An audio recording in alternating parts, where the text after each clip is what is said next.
आम्ही तुतारे हातात घेतले.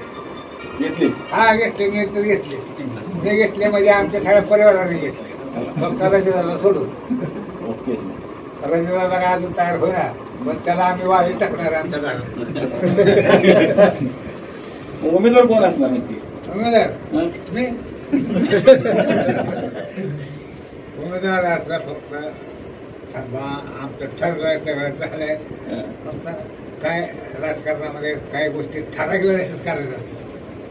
आता ह्याच्यामध्ये एक आहे की माढा सोलापूर हे लोकसभा आणि बारामती हे लोकसभेचे सीट गेल्यात बीजेपीच्या, परंतु मान परत माळशिरस, सांगोला, माढा, करमाळा ह्या विधानसभेच्या सीट सुद्धा गेल्या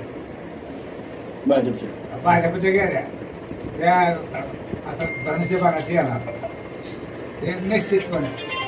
आता त्याचं वातावरण वेगळं आहे, पण आम्ही ठरवलेलं आहे की तुतारे हातात घ्यायचं. फक्त पवार साहेबांशी जाऊन चर्चा करायची म्हणून भया किंवा ते बोलत नाही. आम्ही महत्वाचा मुद्दा रणजितदादाला आम्ही वाढीत टाकलेला आहे.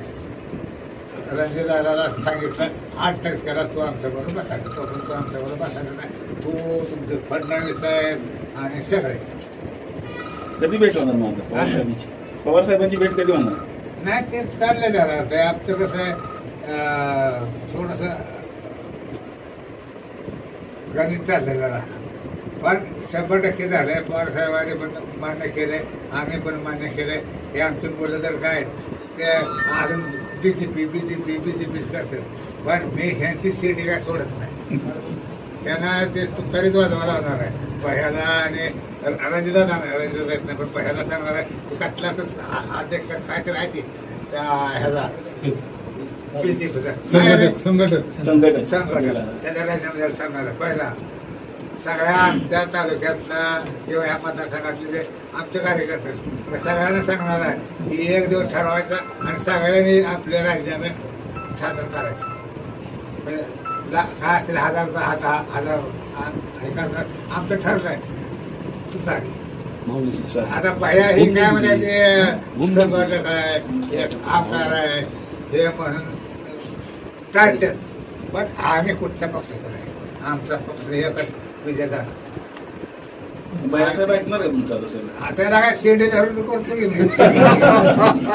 रणजितदादा कसं आमदार आहे त्यामुळं त्याला बोलायला येत नाही, पण बाहेर काय शेंडे धरतो की त्याला काय पडतो.